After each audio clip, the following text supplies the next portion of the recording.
Hey there, Grumpy Old Fart here. I'm doing a military blunders video on a well-known blunder. It's not quite as well known as Stalingrad, but it's pretty well known. I'm doing Stalingrad here in a minute.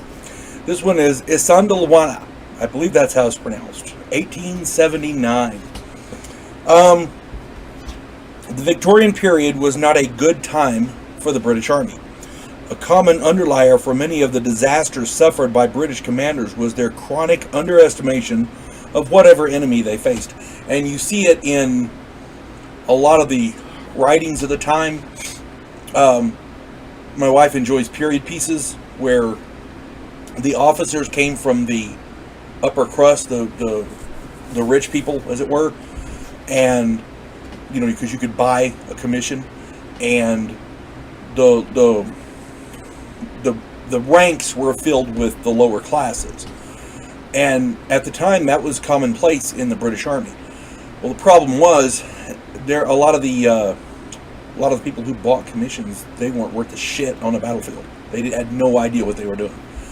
Now, that being said, this is an entirely different matter. It's one thing to not know what you're doing on a battlefield. It's another thing to take racial prejudice, to look down on people because of the technology they don't have. And that is a quick way to get your ass whooped on a battlefield. That's all I'm saying. A good corollary here was America during the Vietnam conflict had every advantage. The Viet Cong defeated us with sharp sticks and AK-47s. That's it. We had air power, we had artillery, we had tanks, we had almost an unlimited supply of supplies, logistics, and we still lost. It's not what you got, it's how you use it. Here we go. In January of 1879, a column of 17,000 British and native allies invaded Zululand with the intent to bring all of southern Africa under British rule.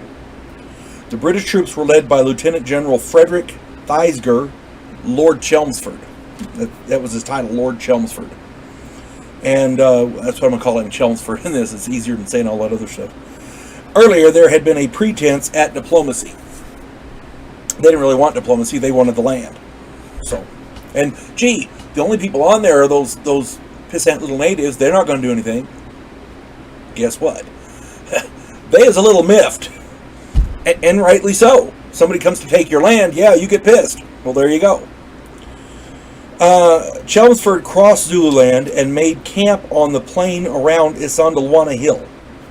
This encampment was only about 2,800 strong. The rest of it, he divided his forces into three columns, and the center column was only about 2,800 strong, less than 3,000. The rest of them were in the other two columns, and they're not even in this story. They don't even figure into it.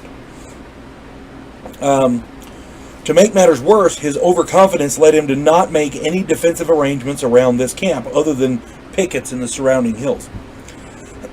On January 20th, Chelmsford began sending out large scouting parties trying to locate the Zulu army. This further cut his camp force down to about 1,700, so he sent about 1,100 guys out on scouting parties trying to find the Zulu army. Well, he found them. His scouting parties didn't, but he did. On January 22nd, the British camp found itself attacked by over 20,000 Zulu warriors. The British thought the Zulus were savages fighting with sticks. In reality, the Zulus were a sophisticated warrior society arranged in IMPI. I'm not sure how you pronounce that. MPI. I'm not sure how you pronounce that. But that's how they were arranged. And that's a type of a regimental formation. They had modern military tactics. And they had good leadership. Really good leadership. What the Zulus lacked in technology, they more than made up for in tactics, strategy, leadership, and logistics. They had every advantage. The only thing the British had were rifles. That's it. The Zulu army overwhelmed the camp with only 55 Europeans and about 300 native troops surviving the massacre. They really put it on them, and rightly so. Somebody invades your land, you got to take the appropriate measures. This was the appropriate measures. The blunder here was Chelmsford's clear underestimation of the Zulu army.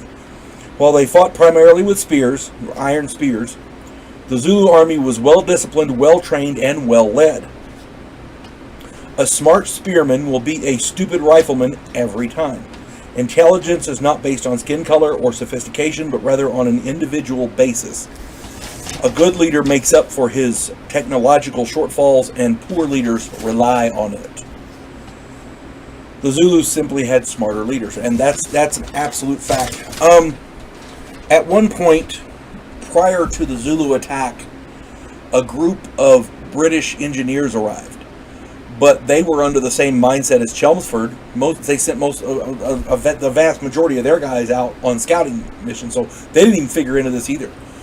What this boils down to is, they went into the wrong neighborhood and pissed off the wrong people, and those people decided to defend what was theirs. It doesn't get much more simple than that.